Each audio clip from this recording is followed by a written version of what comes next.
Only on 2, protecting Utah's most vulnerable. A new change in newborn screening could help catch a rare disease before it's too late. Now, one family knows what's at stake here. Their son wasn't diagnosed until years later, and now future families may have a chance at early detection and treatment. As 2 News' Ariel Harrison shows us the impact, well, it could be life-changing.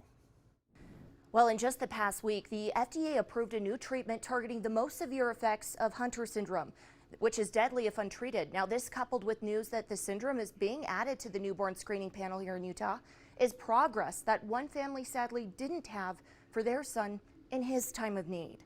I didn't have the anger that most people have at the death of a child, because I think my anger was when we got his death sentence when he was 4. Mark and Roxann Kristensen say their son Matt's health challenges started early, but answers did not come right away. When we took him in for therapy, finally one of the therapists said, I am not going to touch him and work with him until we have a diagnosis. So that led us to Denver. Matt was diagnosed with Hunter syndrome at age 4, a rare genetic disorder that makes it so the body can't break down certain substances, which then leads to buildup that causes damage to organs and changes how a person looks and grows. When he was diagnosed, there was no treatments, minimal research being done, because this was like almost 40 years ago.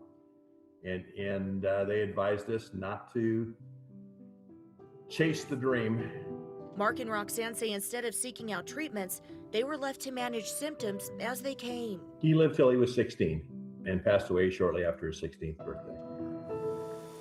But today, the science has changed. The state has now added Hunter syndrome, or MPS 2, to the newborn screening panel, which tests for 45 conditions shortly after birth, including congenital hypothyroidism and cystic fibrosis. Adding a condition like Hunter syndrome to the panel doesn't happen often. In fact, this is the first new one added in years. It's a process. Mary Rendler is the newborn screening program manager with DHHS.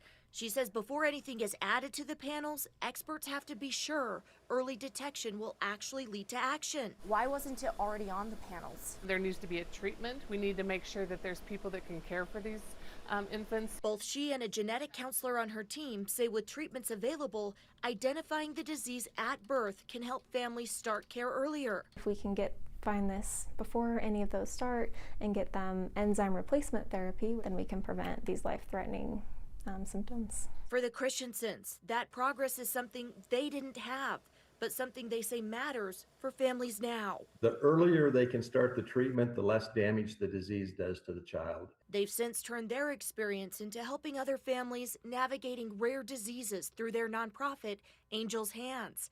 In honor of Matt's story, it supports hundreds across Utah. At the time that Matt passed, I was angry. And you go through different stages, right? And at different times. But I think for us, it has made it easier to accept it, and knowing that you can help other families in those same situations. One question Matt's parents both had is whether the screening can determine if someone would be a carrier for Hunter syndrome. Doctors say newborn screening can detect the syndrome, but not whether someone is a carrier. Ariel Harrison, KUTV 2 News.